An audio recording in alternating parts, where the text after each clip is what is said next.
Disturbing facts that will probably disturb you even if you're not easily disturbed. Part 168. Suzanne Capper was just 16 years old when she was tortured and killed by people she thought were her friends. They broke her arm, shaved her head, beat her, forced her to listen to extremely loud music for several hours on end, burned her with cigarettes, pulled out her teeth, and scrubbed her with a brush until her skin came off before putting her into a tub of disinfectant. Eventually, they drove her to a wooded area, doused her in gasoline, and set her on fire. Suzanne survived long enough to name her attackers, but died from her injuries. Kids are terrible, teenagers especially. Glad I never was one.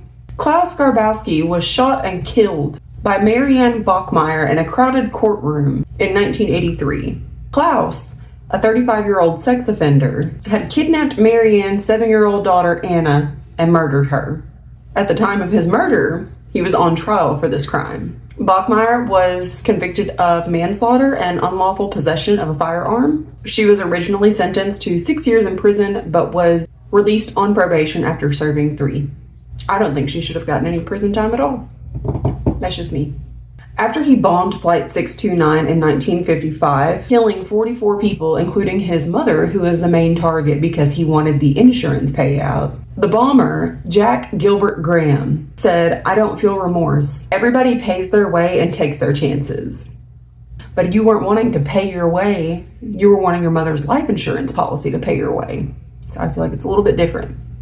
In 2004, Gayle Laverne Grimes died in the hospital after surgeons spent 6 hours attempting to separate her skin from a couch that she had fused into.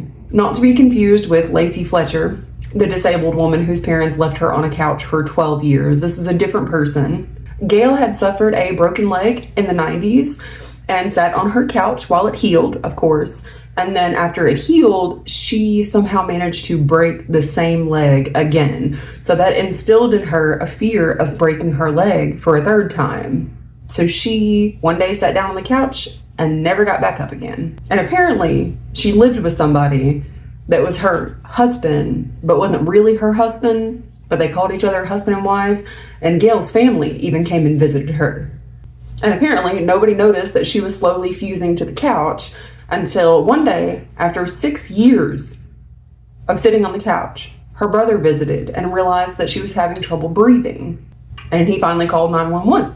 When EMTs arrived, they tried to lift her off the couch, but couldn't because she was fused to it.